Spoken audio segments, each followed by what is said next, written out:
بڑی عجیب ہے یہ حدیث، میں پڑھتی ہوں تو رو پڑتی ہوں۔ نبی پاک صلی اللہ علیہ وآلہ وسلم کی اپنی بیٹی حضرت فاطمہ رضی اللہ تعالیٰ عنہا سے محبت کی، پر اس محبت سے بھی پہلے دین کی۔ اگر آپ سنیں گے تو آپ کا بھی کلیجہ پھٹ جائے گا۔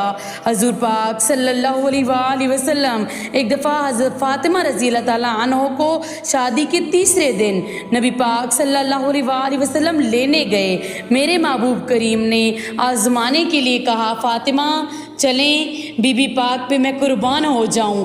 ہاتھ باندھ لیے، عرض کی، سونیا باپ بھی ہیں آپ، نبی بھی ہیں آپ، میری جرت نہیں انکار کی، لیکن ابا جی آپ ہی کی زبان سے سنا ہے کہ شوہر کی بغیر اجازت نکلنا نہیں ہے، اگر اجازت دیں تو علی کا انتظار کر لوں۔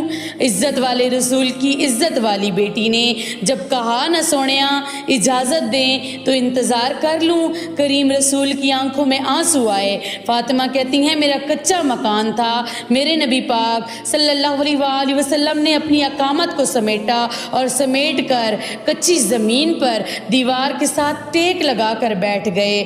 آج عجیب ہوا کہ علی بھی دیر سے آئے، پہنچے، حضرت صلی اللہ علیہ وآلہ وسلم کو بیٹھے دیکھا، یوں نظر اٹھی حضرت علی رضی اللہ تعالیٰ عنہ سے۔ میرے مصطفیٰ نے پوچھا، ہائے ہائے ہائے، حضرت علی رضی اللہ تعالیٰ عنہ سے مدینے والے محبوب نے پوچھا، کہا علی اگر تو اجازت دے تو میں بیٹی کو لے جاؤں۔ حضرت علی پھوٹ پھوٹ کر روئے، میرا رنگ بھی نہیں تے میرا روپ بھی نہیں، مینو یار منان دا ڈھنگ بھی نہیں، تو امیر حرم میں غریب بے نوا، تو کجا من کجا، سونیا علی کی جتنی بھی عزتیں ہیں تیرے قدموں کی برکت سے ہیں، حضور میں اجازت دوں؟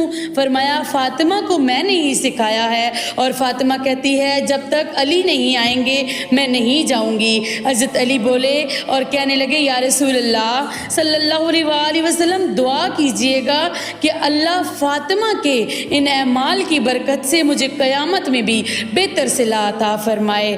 سبحان اللہ، میرے نبی پاک صلی اللہ علیہ وآلہ وسلم کے جگر کا ٹکڑا، جنہیں میرے نبی پاک صلی اللہ علیہ وآلہ وسلم نے فرمایا کہ فاطمہ میرے جگر کا ٹکڑا ہے، اور اس فاطمہ کی تربیت میرے نبی پاک صلی اللہ علیہ وآلہ وسلم نے کیسے کی کہ ہر چیز سے پہلے دین کو سکھایا، ہر چیز سے پہلے دین کو رکھا۔ اللہ پاک حضرت فاطمہ الزہرا کا صدقہ، نبی پاک صلی اللہ علیہ وآلہ وسلم کی آل کا صدقہ ہمارے بھی نیک عملوں کی توفیق ہمیں عطا فرمائے۔